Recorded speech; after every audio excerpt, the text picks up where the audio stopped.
Dear students, good morning. Today we will discuss about the introduction to XML. In previous lecture we have studied about the email concepts. Today the next topic is XML. Let's see extensible markup language. XML stands for extensible markup language. Is a markup language that defines a set of rules for encoding documents in a format.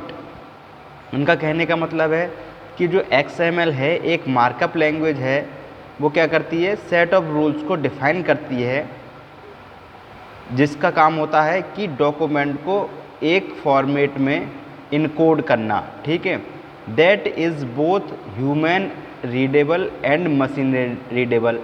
ऐसे format में encode करना कि वो human readable भी हो और machine readable भी हो, यानी कि जो मशीन है या कंप्यूटर है वो भी उसे आसानी से समझ सके और ह्यूमन भी उसे समझ सके.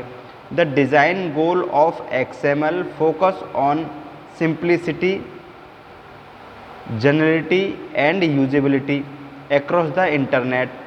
जो डिज़ाइन गोल था, यानी कि जब XML को डिज़ाइन किया गया था तब मेन जो मोटो था, वो उद्देश्य था, ये था कि इस चीज़ को फोकस किया गया था कि लैंग्वेज सिंपल हो, जनरल हो एंड यूजेबल हो. ठीक है, इंटरनेट के थ्रू इंटरनेट पर. It is a textual data format with strong support via Unicode for different human languages.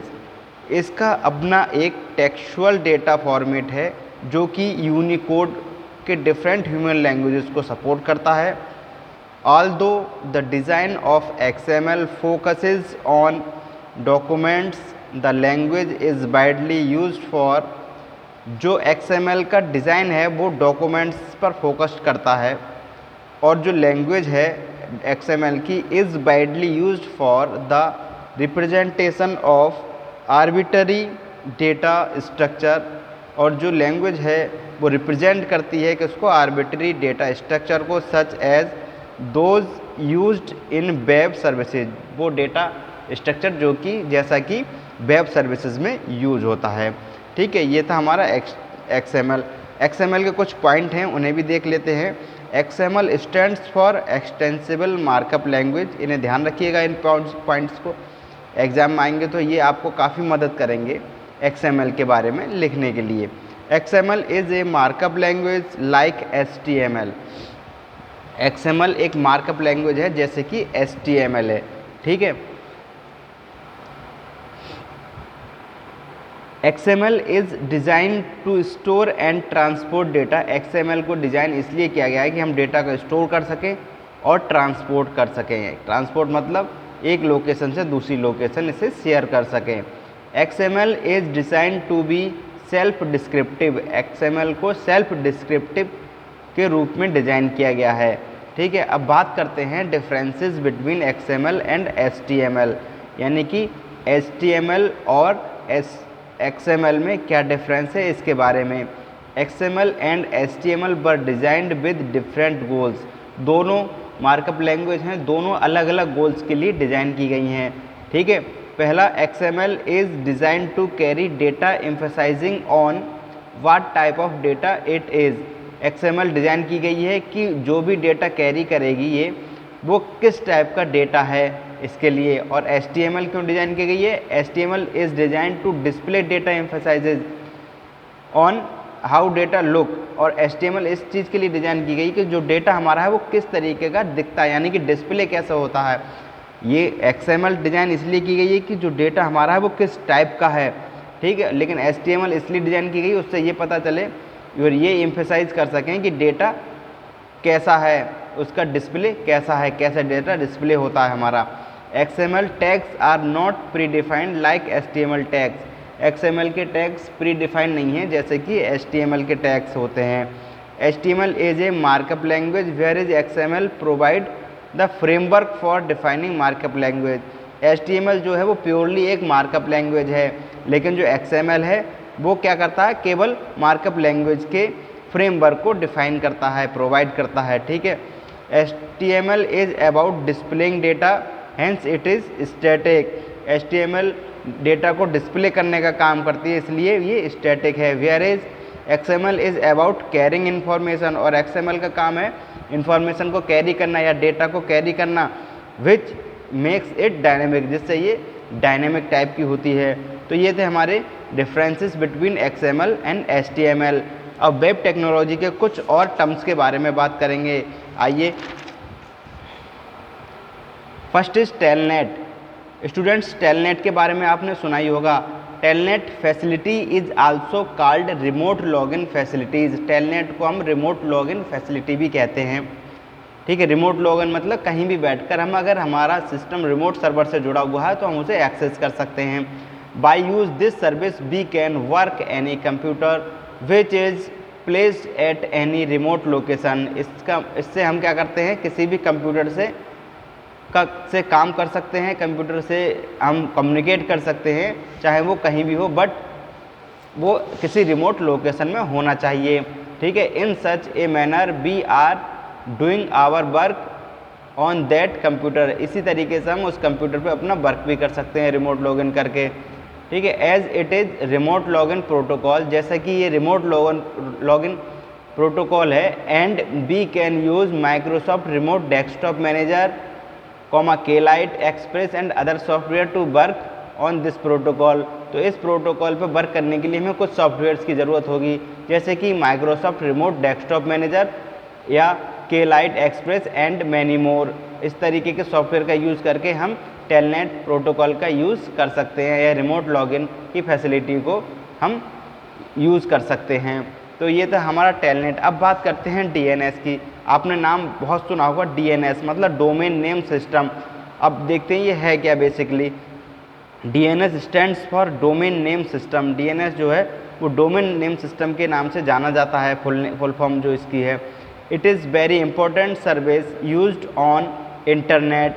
Internet पे यूज़ होने वाली बहुत इंपॉर्टेंट सर्विस है ये। Actually whenever two computers are connected to each other, जब दो कंप्यूटर आपस में कनेक्ट होते हैं, then a specific addressing method is used, तब एक स्पेसिफिक एड्रेसिंग मेथड यूज होता है to identify each computer uniquely. हर एक कंप्यूटर को अलग से पहचान के लिए एक एड्रेसिंग मेथड यूज होता है। जैसे कि मान लीजिए हम लोग जहाँ रहते हैं वहाँ का अपना अलग अलग एड्रेस है, ठीक है। जहाँ हम रहते हैं वहाँ का एड्रेस अलग है, ठीक है। मकान नंबर तो अलग होगा ही होगा सबका, अगर एक ही मकान में रहते हैं तो अलग बात है, लेकिन वरना मकान नंबर अलग अलग ही होगा सबका, हाउस नंबर जो है। तो ऐसे ही कंप्यूटर सिस्टम में होता है कि जब भी एक किसी नेटवर्क में हमारे कई सारे कंप्यूटर हैं तो उनका अलग अलग एड्रेस होता है या नेम होता है, ठीक है, जिसे हम डोमेन नेम सिस्टम कहते हैं। उससे क्या होता है ये देखते हैं, जिससे कि हम किसी भी कंप्यूटर को यूनिकली पहचान सकें कि ये वही सिस्टम है। And the most common address method is IP address, और सबसे कॉमन मेथड है जो एड्रेसिंग का वो है IP एड्रेस, मतलब कंप्यूटर्स को IP एड्रेस प्रोवाइड कराने। IP address is a specific address of any computer. IP address जो है किसी भी कंप्यूटर का एक स्पेसिफिक एड्रेस है, इन फॉर्म ऑफ नंबर, जो कि एक नंबर की फॉर्म में होता है। IP address is a collection of 4 different numbers. IP address 4 different number का एक कलेक्शन है। IP address is a collection of 4 different numbers. IP address 4 अलग अलग नंबर्स का कलेक्शन है। And all these numbers are separated by dot, और symbol, dot symbol के द्वारा चारों नंबर हमारे अलग होते हैं, सेपरेट होते हैं। And these numbers are called quad, और इन नंबर को हम क्वाड कहते हैं, QUAD, quad. The value each quad varies from 0 to 255, यानी कि 256 इसमें हमारे नंबर्स हो सकते हैं, यानी 256 हम इसमें कंप्यूटर एक नेटवर्क में कनेक्ट कर सकते हैं। Okay, the combination of all 4 quad makes an IP address. 4 quads का जो कम्बिनेशन होता है वो एक IP एड्रेस बनाता है, ठीक है।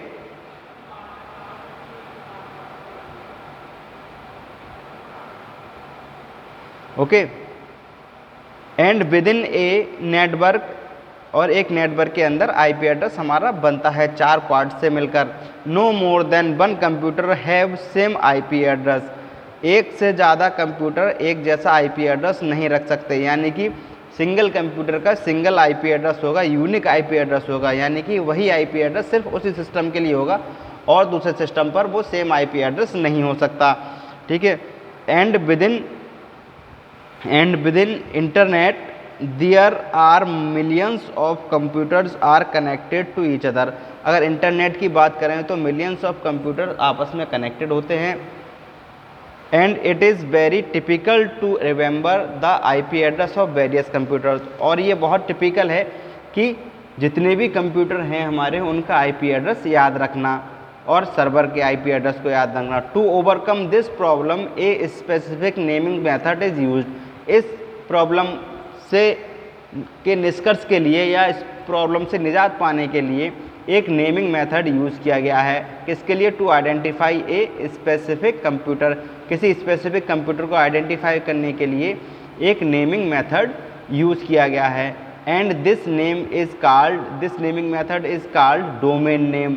डोमेन नेम उस कंप्यूटर को प्रोवाइड किया जाता है। आईपी एड्रेस याद करना टिपिकल है, लेकिन डोमेन नेम याद करना टिपिकल नहीं है। मान लीजिए किसी का नाम अगर नंबर्स में लिखा हो 214, मोबाइल नंबर, एक एग्जाम्पल आप साफ देख लीजिए, किसी का मोबाइल नंबर याद करना टिपिकल है, उसका नाम याद करना टिपिकल नहीं है, और नाम आसानी से याद भी हो जाता है। It is the responsibility of DNS to convert IP address to establish communication link.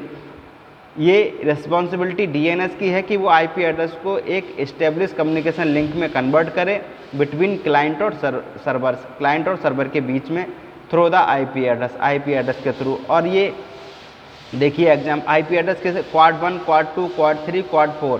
Quad क्या है? इसमें 0225556 हमारे एलिमेंट होंगे। तो ये मैंने फॉर एग्जाम्पल 101 ले लिया, 25 ले लिया, 56, 201, ये मैंने केवल समझाने के लिए है। आप इसकी जगह 0 से 255 तक कोई भी नंबर यहाँ ले सकते हैं। यहाँ भी 02255 कोई भी नंबर ले सकते हैं, यहाँ भी 02255 कोई भी नंबर ले सकते हैं अपने नेटवर्क के सिस्टम, नेटवर्क में जितने कंप्यूटर हो उसके अकॉर्डिंग। ठीक है। डोमेन नेम की बात करें तो www ये हमारा डोमेन नेम कहलाता है। ठीक है, क्लियर?